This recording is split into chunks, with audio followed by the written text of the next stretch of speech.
នេះរូបមន្តតាមដានថ្ងៃខែនិងឆ្នាំ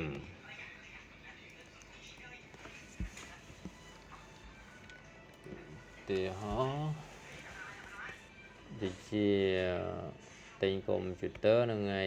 ទី1 ខែ 1 2023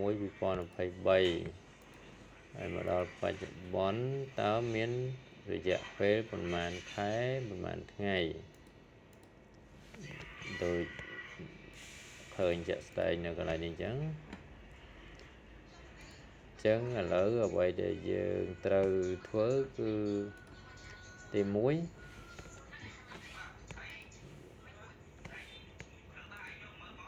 គឺកន្លែងនេះជារូបមន្តស្មើបច្ចុប្បន្ន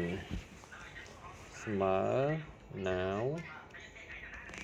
មានន័យថាបច្ចុប្បន្នឥឡូវហ្នឹងគឺថ្ងៃទី19 ខែ 4 2025ឥឡូវយើងចង់រកថ្ងៃនេះថ្ងៃទិញកុំព្យូទ័រថ្ងៃទី1 ខែ 1 2023មកទល់ថ្ងៃនេះតើមានរយៈពេលប៉ុន្មានចឹងស្មើ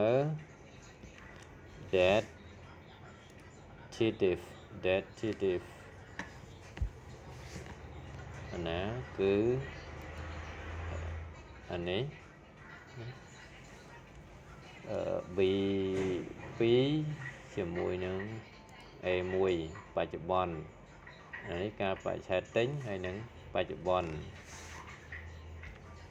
ឥឡូវហ្នឹងគឺថ្ងៃទី19ហ្នឹងអញ្ចឹងតើវាមានរយៈពេលប៉ុន្មានថ្ងៃម៉ាអក្សរ M តំណាងឲ្យ month បាត់វងកញ្ចក់សញ្ញានឹងហើយក្មេងកដុលមួយមកហើយ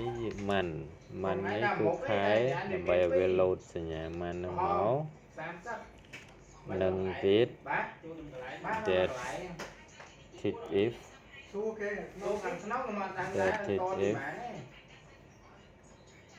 អានេះដែលហ្នឹង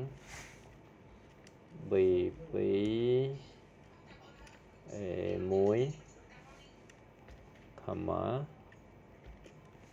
ឥឡូវយើងយករកទាំង M ម៉ាន់ហើយនឹង day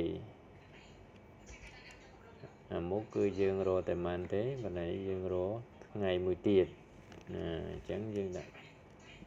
សញ្ញានឹងមួយទៀតមិញកណ្ដោឲ្យវាចេញអក្សរថាថ្ងៃដែលភាសាអង់គ្លេស day បាត់វងកញ្ចក់មកវិញ enter section នឹង MD day លើនេះមួយ alignment dated if នឹង dative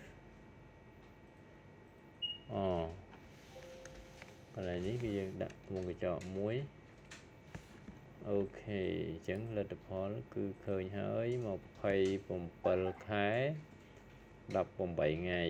អាហ្នឹងគិតមកដល់ថ្ងៃទី19 ខែ 4